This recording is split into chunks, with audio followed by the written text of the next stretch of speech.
Damo and Ivor friend till the end. Joaquin Phoenix and Rooney Mara and Mary Magdalene. If Jesus can forgive Mary Magdalene, there's some hope for you lot. That was the line touted by the Christian Brothers back in the day when the perceived wisdom held that Mary was a fallen woman, a prostitute, until Christ set her straight. All nonsense, of course. There's no evidence to back the claim, which was invented, possibly by Pope Gregory, to suit the Church's peculiar views on women. In Garth Davis's dusty, unfussy drama Mary Magdalene, we're given perhaps a more accurate view of who she might have been. Rooney Mara is Mary, the daughter of a Galilean fisherman who's about to submit to an arranged marriage when Jesus, Joaquin Phoenix, shows up, dispensing love and flanked by acolytes. Mary's impressed and drops everything to follow him. I liked the matter-of-fact way Davis tells this extremely familiar story. We're given a real sense of what his followers sacrificed and risked, a woman most particularly. Chiwetel Ejiofor is very good as a measured, calculating Peter, but it's Mary who emerges here as Christ's most unwavering friend.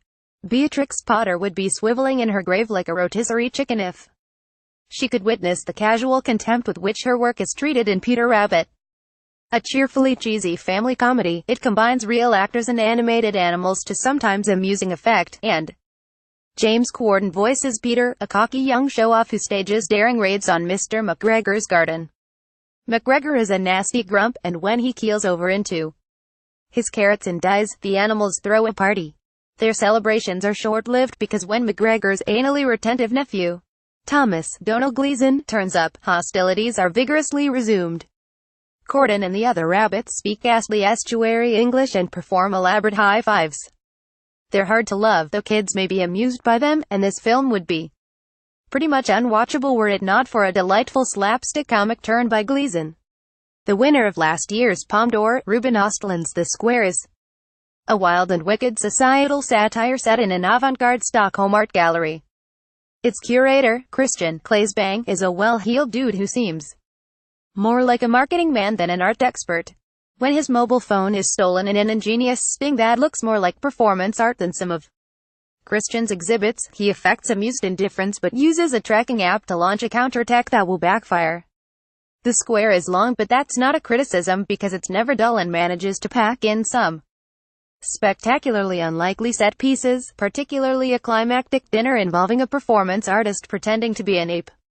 Alan Gilsonan is best known for his documentaries, but unless he returns to his first love drama, his screenplay is based on a Carol Shields novel and stars Catherine Keener as Retta, a happily married Canadian writer who struggles to cope when her eldest daughter inexplicably decides to live homeless on Toronto's wintry streets. There's a reason for this, but it's not forthcoming, and meanwhile, all of Retta's bourgeois assumptions will be sorely tested. It's a handsome film, soulful but efficient, and Keener and Hannah Gross deliver fine performances. And finally, a quick word about Damo, the movie, a tardy spin-off from the frothy 2013 TV comedy. A Dublin take on The Prince and the Pauper. The sitcom starred Andy Quirk as identical twins separated at birth, Ivor, an entitled Southside twit, and Ivor, a lovable Northside rogue. They formed an unlikely bond, and in this film go in search of their long-lost traveler sibling. Cue 90 minutes of innuendo and more masturbation jokes than one might have thought possible. There's no point in pretending any of this is funny. Irish Independent.